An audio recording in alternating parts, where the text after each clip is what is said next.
بسم الله الرحمن الرحيم الحمد لله رب العالمين والعاقبة للمتقين والصلاة والسلام على نبينا محمد وعلى آله وأصحابه أجمعين.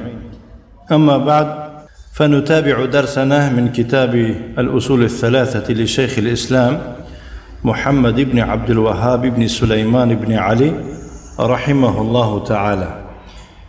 اینک ما درس‌های خود را از رساله شیخ الاسلام محمد بن عبد الوهاب بن سليمان بن علي رحمه الله تعالى به نام 3 اصل دوام می‌دهیم.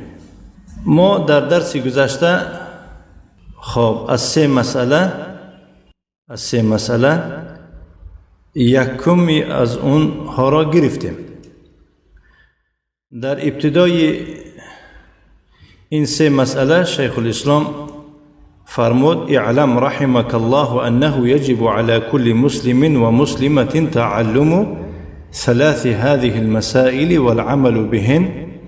یعنی بدان الله تو را رحم کند که به هر فرد مسلم و مسلمه آموختن این 3 مسئله و طبق آنها عمل کردن واجب است.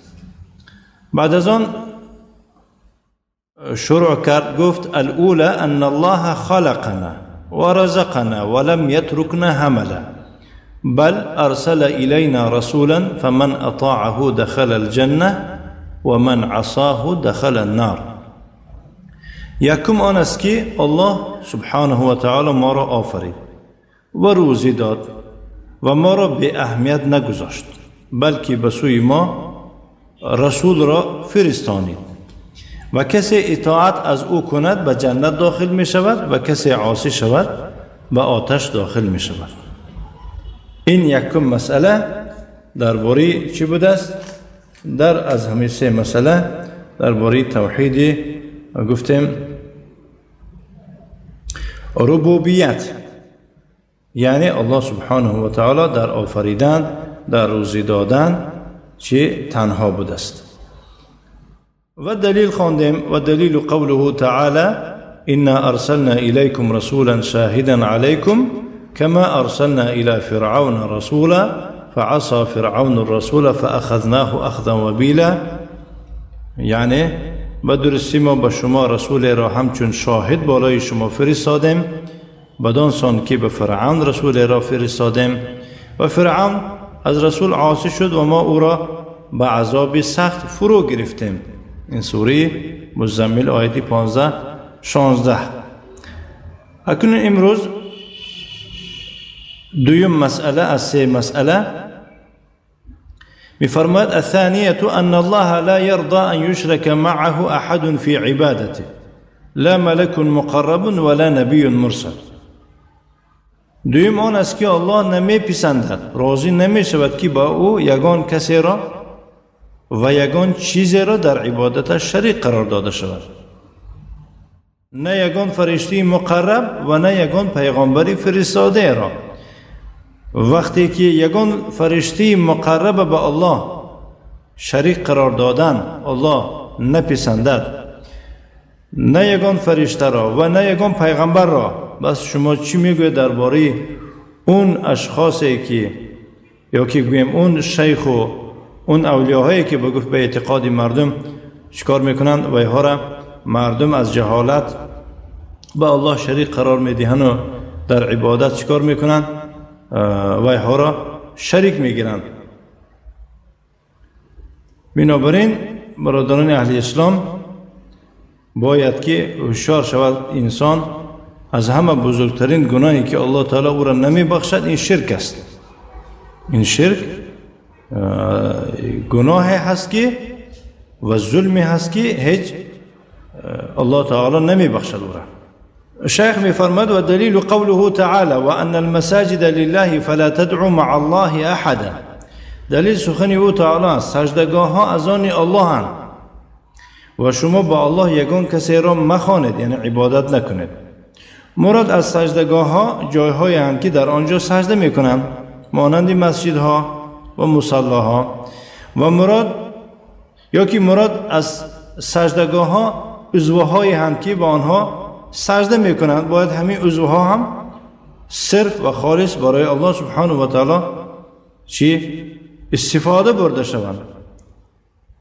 این عضوهایی که به اینها ما و شما سجده میکنیم پروردگاره، مثل دو قدم، دو زانو، دو کف و پیشانی و بینی.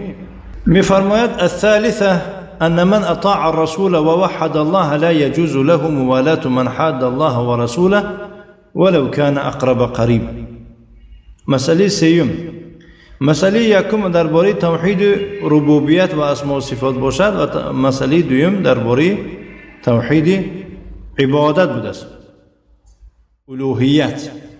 بنابراین توحید الوهیت از آن عبارت است که انسان باید در عبادت صرف فقط الله را عبادت کند، یگان کسه و یگان چیزه به الله شریک قرار ندهد و یگان نوع عبادت برای غیر الله صرفا نکند.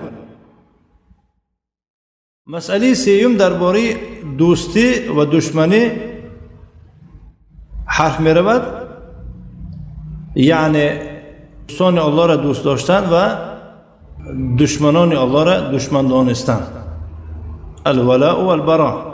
می فرماید ان من اطاع الرسول ووحد الله لا يجوز له موالاة من حاد الله ورسوله ولو كان اقرب قریب. سیوم آن است که هر کسی اطاعت از رسول کند و الله را یگانه قرار دهد، برایش جایز نیست که مناسبتی دوستانه کند با آن کس که مخالفت می‌ورزد به الله و به رسول او، هرچند آن کس، یعنی همون کسی مخالف، از همه نزدیکترین خویشاوندان باشد. اگه این معنا نمیدهد که پدرت یا که مادرت کافر باشد و او را مثال گیریم یاردمش نتی، یعنی که مناسبتی دوستانه از صمیم قلب او را دوست داشتن ممکن نیست، اما احسان کردن به کافر، نیکی کردن، این معنی است. ودليل قوله تعالى لا تجد قوما يؤمنون بالله واليوم الآخر يوادون من حاد الله ورسوله ولو كانوا آباءهم أو أبناءهم أو إخوانهم أو عشيرتهم أولئك كتب في قلوبهم الإيمان وأيدهم بروح منه ويدخلهم جنات تجري من تحتها الأنهار خالدين فيها رضي الله عنهم ورضوا عنه أولئك حزب الله ألا إن حزب الله هم المفلحون. دلیل سخن او تعالی است. می فرماید یعنی نمی یابی مردمی رو که به الله و روز آخر ایمان آورده باشند ولی با کسانی که با الله و پیغمبرش مخالفت می‌ورزند مناسبتی دوستانه کنند، هرچند آن مخالفان پدران یا فرزندان یا برادران و یا خویشاوندان ایشان باشند. الله در قلبشان، یعنی همین کسانی که همین قاعده را رعایت میکنن، رقم ایمان زده و با روح از خود یاریشان کرده است. مراد از روح در اینجا نور است یا که با قرآن، و آنها را به جنت هایی که در داخل اونها نهرها جاری است در آورد، ایشان در آنجا جاویدانه باشند. از الله از ایشان راضی می شود و ایشان از او. آنها حزب الله هم، انا برای خاطر حزب الله شدن همین کارا را رعایت کردن در کار است. اما این حزبی ها با امریکا دوستند، با آهان آشنای سختند، با کافرها، با یهود و نصرانی ها آشنای سخت هستند، خصوصا با رافضی ها، هم با شیعه ها آشنای سخت هستند. ما میگیم که ما حزب الله هستیم. آگاه باشید که تنها حزب الله رستگارانند. این به سوره مجادله آیتی 22. به همین یعنی که کفایت میکنیم. و صلی اللهم و سلم علی نبینا محمد و علی آله و اصحابه و سلم تسلیما مزیدا و جزاکم الله خیرا و بارک الله فیکم.